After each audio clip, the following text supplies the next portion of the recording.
बच्चों, कल हम लोग पवन दूतिका में बिरहरिणी राधा जी द्वारा पवन को दूतिका के रूप में अपने संदेश को ले जाकर कृष्ण के पास पहुंचाने के लिए कह रही हैं और पवन दूतिका राधा जी की बात को स्वीकार भी कर लेती है और वो संदेश लेके चल पड़ती है। तो रास्ते में क्या क्या वो देखती है और कैसे कैसे उसको रास्ते में निर्वहन करना है, इसी का उल्लेख आगे प्रसंग में किया गया है और उस प्रसंग को हम आज पुनः आगे बढ़ाते हैं। जाते जाते पहुँच मथुरा धाम में उत्सुका हो, न्यारी शोभा बरनगर की देखना मुग्ध होना, तू होवेगी चकित लग के मेर से मंदिरों को, आभा वाले कलश जिनके दूसरे अर्क से। राधा जी पवन दूतिका को समझाते हुए कह रही हैं कि जाते जाते जब मथुरा नगरी में तुम पहुंच जाओगी और वहाँ की सुंदरता तुम रुककर देखना भी, न्यारी शोभा बरनगर की। न्यारी शोभा मतलब अत्यधिक सुंदर लगने वाली, वर माने श्रेष्ठ, नगर मीन्स मथुरा से। देखना मुग्ध होना, मुग्ध होना माने प्रसन्नचित होना। राधा जी कह रहे हैं कि जाते जाते जब तुम्हें मथुरा नगरी पड़ेगी तो वहाँ तुम पहुँचकर उस श्रेष्ठ नगर की शोभा को देखना और देखने के बाद तुम्हारे मन में प्रसन्नता का भाव भी परिलक्षित होगा। इससे मैं तुम्हें मना नहीं कर रही, अर्थात तुम मथुरा नगरी में रुककर टहल घूमकर उस नगर की सुंदरता को देखना, लेकिन तू होवेगी चकित लग के मेर से मंदिरों को। तू जब वहाँ की श्रेष्ठता को देखोगी तो मेर मीन्स सुमेर पर्वत। मेर माने सुमेर पर्वत का नाम है मेर। तो सुमेर पर्वत जो है मथुरा नगरी में के पास है, वह ऊंचा पर्वत है और देखने में बहुत सुंदर भी लगता है। तो वहाँ पर राधा जी पवन दूतिका को समझाते हुए कह रही हैं कि मेर पर्वत, सुमेर पर्वत से के समान ऊंचे ऊंचे मंदिरों को देखकर तुम आश्चर्यचकित हो जाओगे और उन मंदिरों में आभा वाले कलश, आभा वाले कलश से अभिप्राय कलश, आभा वाले मतलब प्रकाश बिखेरना, और कलश उसे कहते हैं जो मंदिरों के अंतिम सतह पर रखा जाता है। वो पीतल का होता है या स्वर्ण कलर का रखा जाता है, उसी कहते हैं कलश। उसकी उपमा यहाँ पर अयोध्या सिंह उपाध्याय जी अर्क, दूसरे अर्क, अर्क माने सूर्य, अर्क माने सूर्य। यहाँ पर राधा जी पवन दूतिका को समझाते हुए कह रही हैं कि वहाँ पर सुमेर पर्वत के समान ऊंचे ऊंचे मंदिरों पर जब ऊंचे ऊंचे कलश प्रकाश युक्त अपना प्रकाश बिखेरते हुए दिखाई देंगे तो उन्हें देखकर तुम्हें ऐसा लगेगा कि जैसे कोई दूसरा सूर्य अपना प्रकाश सर्वत्र बिखेर रहा है। फिर आगे पुनः बता रही हैं कि देखे पूजा समय मथुरा मंदिरों मध्य जाना। कह रहे हैं कि पूजा के समय तुम मथुरा के बीच में जो विविध प्रकार के मंदिर स्थित हैं वहाँ पर तुम जाना और क्या करना, नाना वाद्यों मधुर स्वर की मुग्धता को बढ़ाना। जो वहाँ पर पूजा के समय विविध प्रकार के नाना वाद्यों, मधुर मीन्स मतलब नाना माने विविध प्रकार, वाद्यों मतलब वाद्य यंत्र, और मधुर मीन्स मीठा, स्वर माने आवाज़। वहाँ मंदिरों के मध्य पूजा के समय जो विविध प्रकार के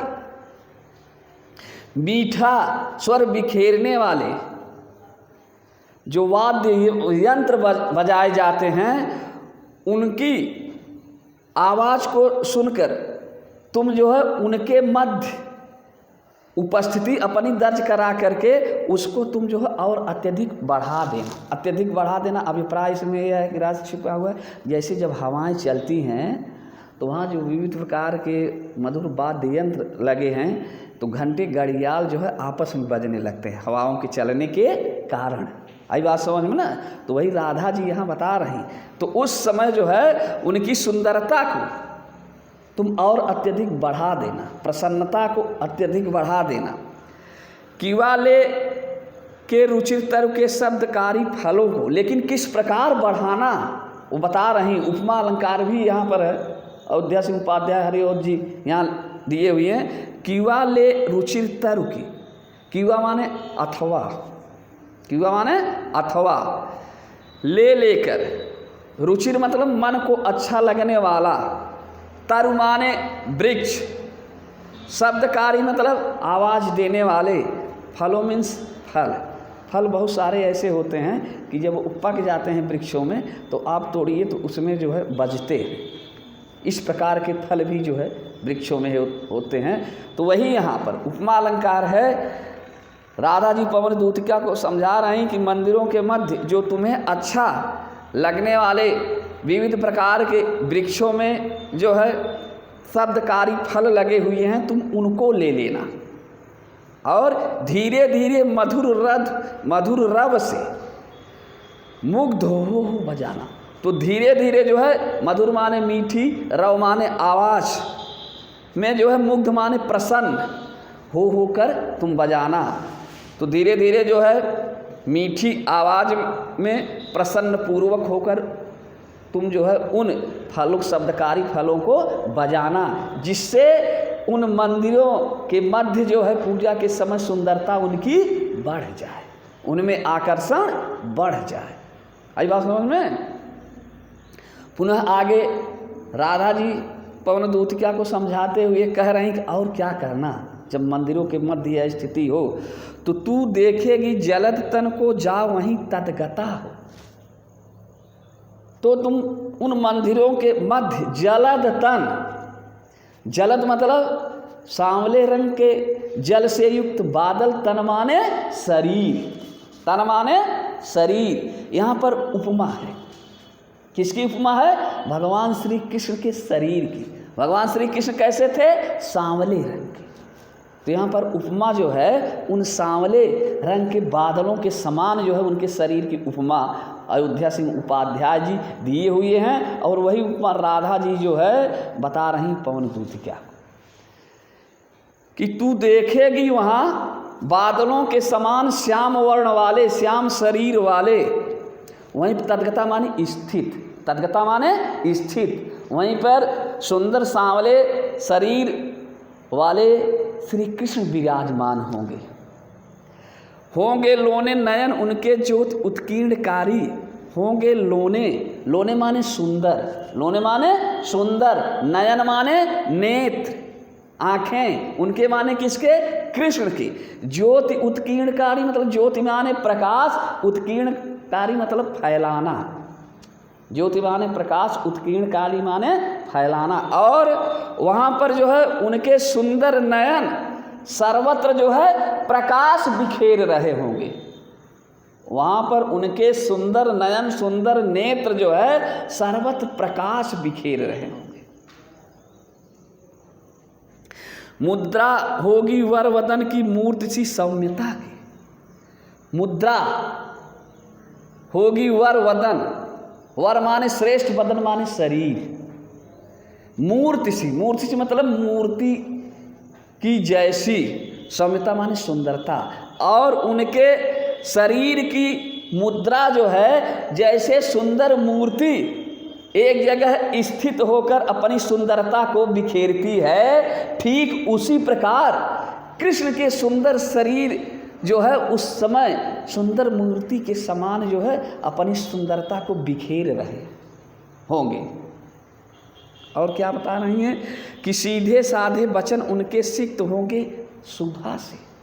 और सीधे साधे वचन, वचन मतलब वाणी, आवाज उनके माने किनके? कृष्ण के। सिक्त माने सिंचित, होंगे मतलब हो रहे होंगे, सुधा माने अमृत। और उनकी वाणी जो है सीधी साधी होगी, जो सदैव अमृत वर्षा कर रही होगी। उनकी वाणी जो है सीधी साधी होगी अर्थात सरल होगी, और जो अमृत की वर्षा से सिंचित कर रही होगी अर्थात बिखेर रही होगी। आगे पुनः बता रहे हैं राधा जी पवन दूतिका को उनकी शारीरिक बनावट बता दी। आगे क्या करना है वो बता रही हैं कि नीले फूले कमल दल सी गात की श्यामता है। राधा जी पुनः बता रही हैं कि उनके नीले फूले कमल दल सी गात, गात माने शरीर, श्यामता मतलब सांवला रंग, नीले मतलब नीले रंग का, फूले माने फूल, कमल दल, कमल दल मतलब कमल पुष्पों का समूह। उनके शरीर जो है नीले कमल पुष्प के समूह की भांति उनकी सांवले रंग की शरीर होगी। और पीला प्यारा वसन कट में पहनते हैं फबीला। अब वस्त्रों का वर्णन यहाँ पर राधा जी कर रही हैं पवन दूतिका को बताते हुए।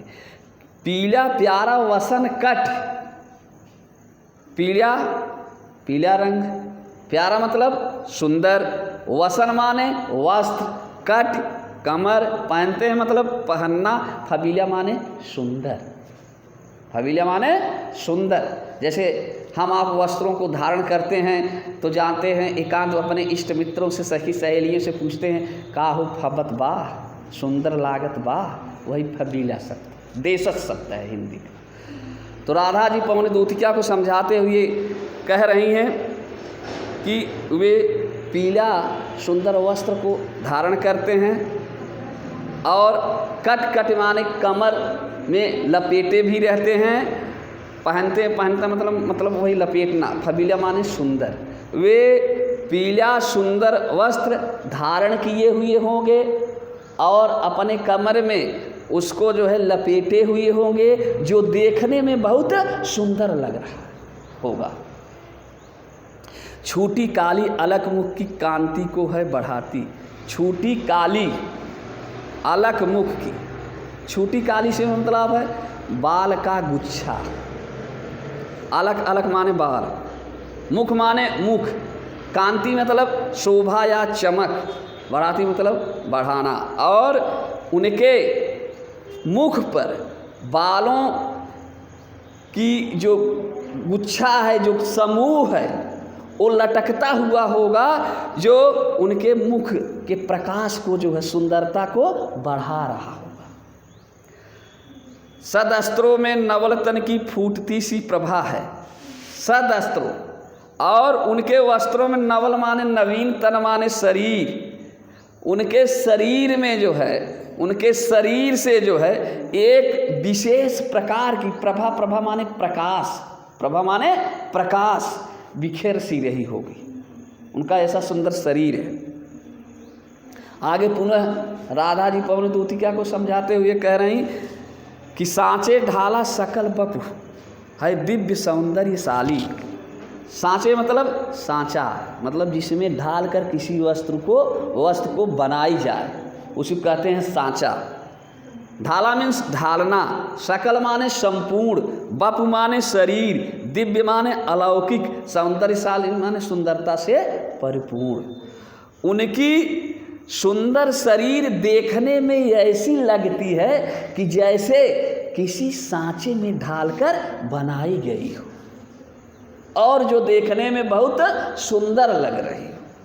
सत पुष्पों से सुरभ उसकी प्राण संपोष। क्या है सत पुष्पों? सत पुष्पों मतलब पुष्पों से युक्त, सुरभ माने सुगंध, उसकी मतलब किसकी? कृष्ण की। प्राण संपोष क्या मतलब? प्राणों का पोषण करने वाली। प्राण संपोष क्या मतलब? प्राणों का पोषण करने वाली। और उनकी जो शरीर से श्वसन क्रिया हो रही है, जो श्वास निकल रही है, वह जो है सुगंध पुष्पों के सुगंधों से परिपूर्ण है। और जैसे उसे कोई जो है पुष्पों से जो है सजोया हुआ, उसका पोषण किया हुआ।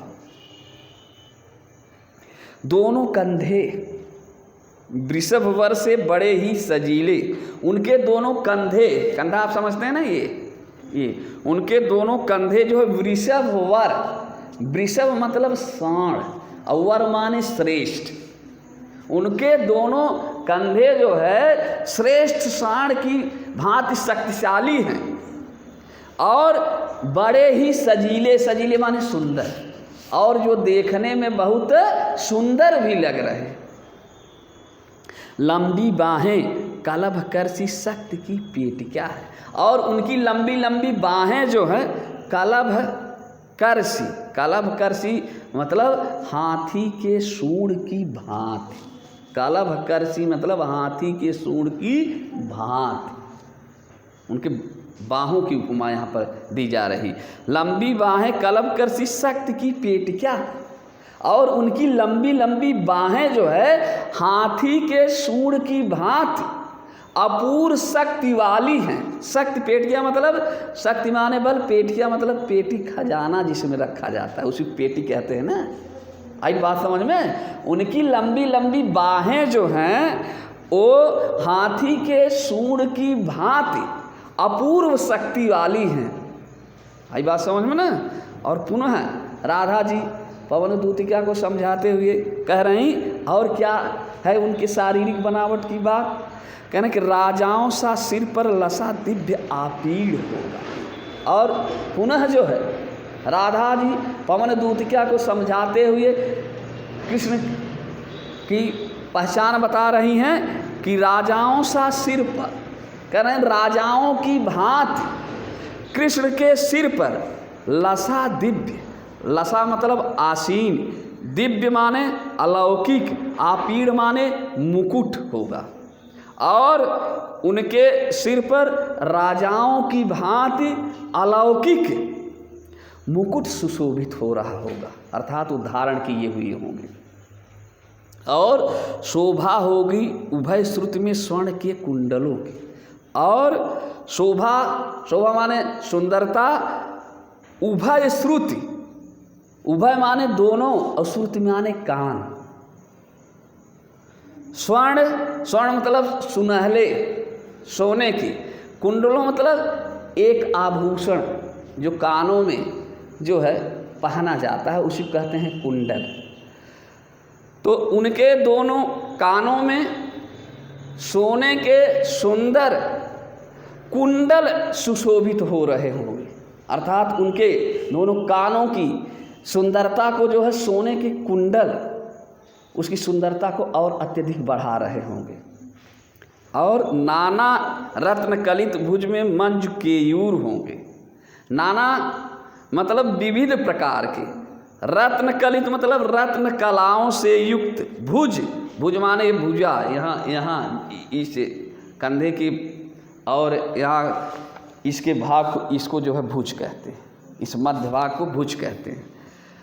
तो उनके भुजाओं में विविध प्रकार के रत्नों से जड़ित मंज केयूर, मंज केयूर मतलब भुजबंज जिसे कहते हैं, एक प्रकार का आभूषण होता है, अब लोग कम धारण करते हैं आप, लेकिन सीरियल में विशेषकर महाभारत और रामायण जो आता था उसमें देखे होंगे, यहाँ लोग धारण किए हुए रहते थे पात्र, उसी कहते हैं।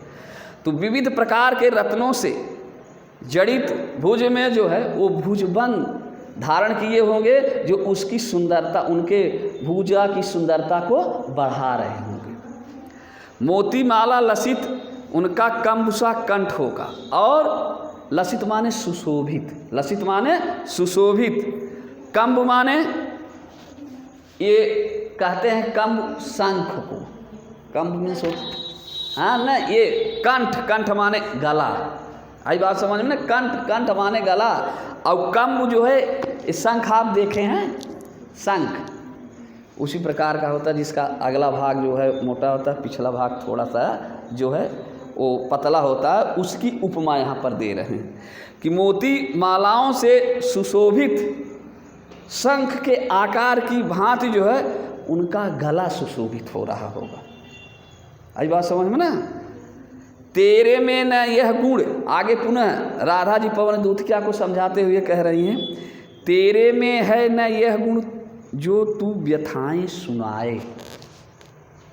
शारीरिक परिचय उनका दे दी राधा जी, शारीरिक बनावट भी प्रत्येक अंगों की दे दी, किस प्रकार होंगे। अब तुम मेरे प्रिय कृष्ण को जब पहचान लोगी तो तुम्हें और क्या करना है, राधा जी पवन दूतिया को समझा रही हैं कि तेरे में है न यह गुण। कह रही कि तेरे अंदर यह गुण नहीं है। क्या गुण नहीं है? कि तुम मुख से बतला सको, क्योंकि पवन दूतिया बोलती नहीं है, इसको आप तो जानते ही हैं। जो तू व्यथाएं सुनाए, व्यथाएं मतलब दुख, व्यथाएं माने दुख भरी कहानी। राधा जी पवन दूतिया को समझाते हुए कह रहे हैं कि तुम्हारे अंदर यह गुण नहीं है जो तुम मेरे सारे दुखों का वर्णन उनसे कर सको। तो तुम क्या करना इसके बदले में? व्यापारों को प्रखर मत और युक्तियों से चलाना।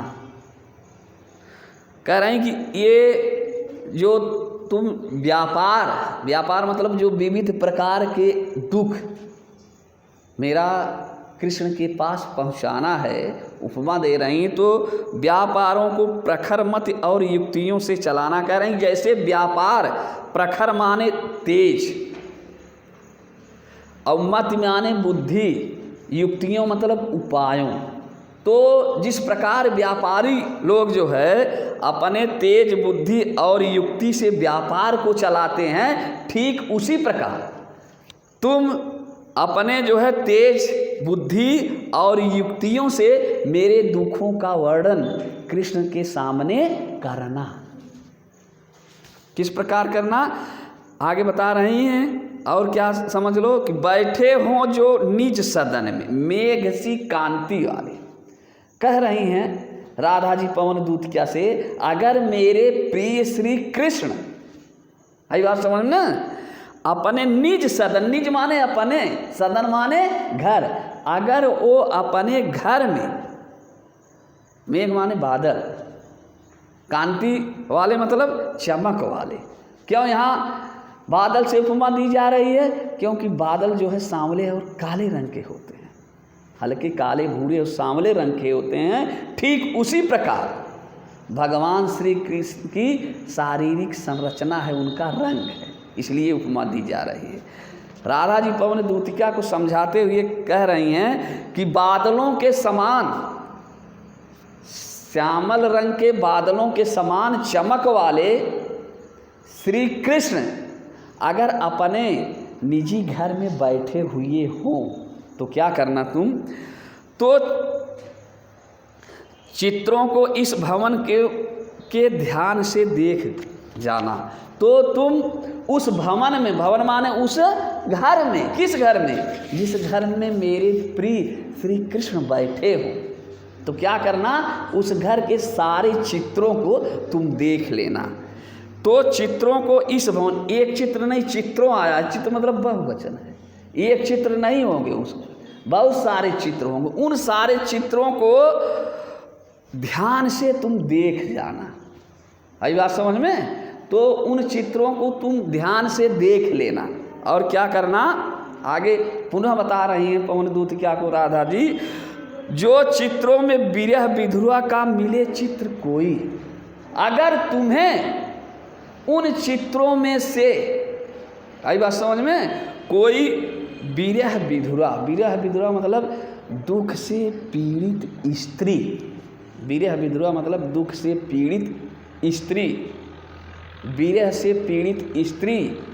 आई बात समझ में? स्त्री की बात हम इसलिए कह रहे हैं क्योंकि राधा जी की बात है यहाँ। यह बात जो है दुख से पीड़ित अन्य कोई भी है तो उस पर भी लागू हो सकता है, लेकिन चूंकि यहाँ पर राधा जी की बात है इसलिए कह रहे हैं कि जो चित्रों में विरह विधुरा का मिले चित्र कोई, अगर उन चित्रों में कोई विरह मतलब दुख से पीड़ित स्त्री का चित्र कोई तुम्हें दिखाई दे। आई बात समझ में? किन चित्रों में? उनके घर में लगे हुए चित्रों में से। किनके घर में लगे हुए चित्रों से? कृष्ण के, उन्हीं की बात कर रहे हैं। तो क्या करना? तो जाके निकट उसको भाव से यूं हिलाना। तो तुम उस चित्र के निकट माने नज़दीक पास जा करके उस चित्र को इस भाव से हिलाना। किस भाव से? नीचे बता रही कि प्यारे हो के चकित जिससे चित्र को और देखे, इस भाव से उस चित्र को हिलाना जब तक मेरे प्यारे जो है आश्चर्यचकित होकर उस चित्र को देखना न प्रारंभ कर दे, तब तक तुम उस चित्र को हिलाते रहना। यहाँ भाव छिपा है। श्रृंगार रस है, लेकिन श्रृंगार में वियोग रस का वर्णन है। इन बात समझ में? आशा है यों सूरत उनको हो सकेगी हमारी। तब शायद राधा जी कह रही हैं कि जब दुख से पीड़ित उस स्त्री का चित्र तुम हिलाओगी, और तब तक हिलाती रहोगी जब तक मेरे प्रिय श्री कृष्ण उस चित्र को देखना न प्रारंभ कर दें। और जब वो देखना प्रारंभ कर देंगे तो शायद राधा जी की ऐसी कामना है, उनके मन में ऐसे भाव उठते हैं। इसका जो है वर्णन यहाँ पर अयोध्या सिंह उपाध्याय हरिऔध जी अपनी लेखनी के माध्यम से कर रहे हैं। कितना सुंदर भाव है। राधा जी कह रही हैं पवन दूत क्या से? तो आशा है, आशा माने विश्वास, आशा माने विश्वास। यम सूरत, यम सूरत मतलब, सूरत मतलब शक्ल। किसकी शक्ल? उस चित्र के शक्ल की। चित्र में क्या है? एक दुख से पीड़ित स्त्री है, और एक दुख से पीड़ित स्त्री से अभिप्राय क्या है? राधा जी सोच रही कि तब शायद आशा है यों सूरत उनको हो सकेगी हमारी। तब राधा जी कह रहे हैं कि मुझे आशा है कि तब शायद उस विरह दुख से पीड़ित स्त्री का चित्र जब देखेंगे तब शायद जो है उनको हमारी याद आ जाएगी कि मेरी प्रिय राधा भी जो है मेरे न रहने के अभाव के कारण वह भी इसी प्रकार दुख से पीड़ित होगी, और तब शायद मेरे पास आ जाए। आई बात समझ में? आगे पुनः राधा जी पवन दूतिका को समझाते हुए कह रही हैं कि जो कोई भी इस सदन में चित्र उद्यान का हो। इतना समझाने के बाद राधा जी पवन दूतिका से कह रही हैं कि और क्या करना?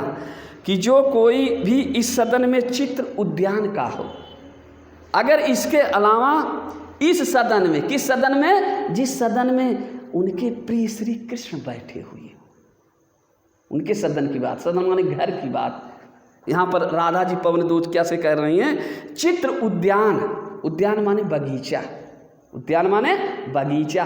अगर उस घर में तुम्हें कोई बगीचे का चित्र दिखाई दे तो क्या करना?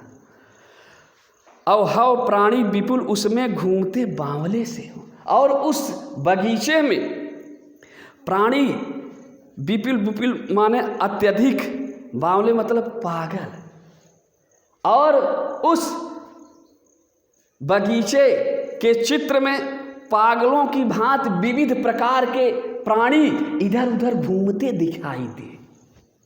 है बात समझ में? तो क्या करना? तो जाके सन्निकट, पुनः राधा जी पवन दूतिका कह रहे हैं, तब तुम उस चित्र के नजदीक, सन्निकट मतलब नजदीक, किस चित्र के? जिस चित्र में बगीचा हो और उस बगीचे में विविध प्रकार के प्राणी जो है अत्यधिक पागलों की भांति इधर उधर घूमते टहलते जो है दिखाई दे, तो उसके नज़दीक जाना, उसके और हिला के उसे भी, तो उसके नज़दीक जा कर के उस चित्र को भी हिलाना, और तब तक हिलाना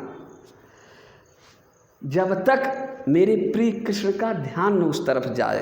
तब क्या कह रहे हैं? देवात्मा को सूरत ब्रज के व्याकुलों की कराना। तब उस देवात्मा को, देवात्मा अर्थात कौन? कृष्ण की बात यहाँ पर कर रही। उस देवात्मक सूरत ब्रज, सूरत माने शक्ल और ब्रज मतलब ब्रज के, तब उनको शायद ब्रज की शक्ल याद आ जाएगी कि व्याकुलों की करना कि मेरे न रहने के कारण वो ब्रज के सभी निवासी पशु पक्षियाँ गोपिकाएं ग्वाल बाल सब ही व्याकुल होकर मेरे अभाव में इधर उधर घूम रहे होंगे, और तब शायद उनको याद आ जाए और जो है वो मथुरा धाम छोड़कर मेरे पास चले आए। इस प्रकार जो है राधा जी पवन दूतिका को जो है समझाते हुए विविध प्रकार के तरीकों के माध्यम से बताने का काम कर रही हैं कि उनको जो है मेरी यह दुख भरी कहानी बता देना और इन क्रियाओं के द्वारा जो है उनको बताना, तब शायद उनको याद आ जाए और वो जो है मथुरा को छोड़कर हमारे पास चले आएँ। बस बाकी कल देखेंगे।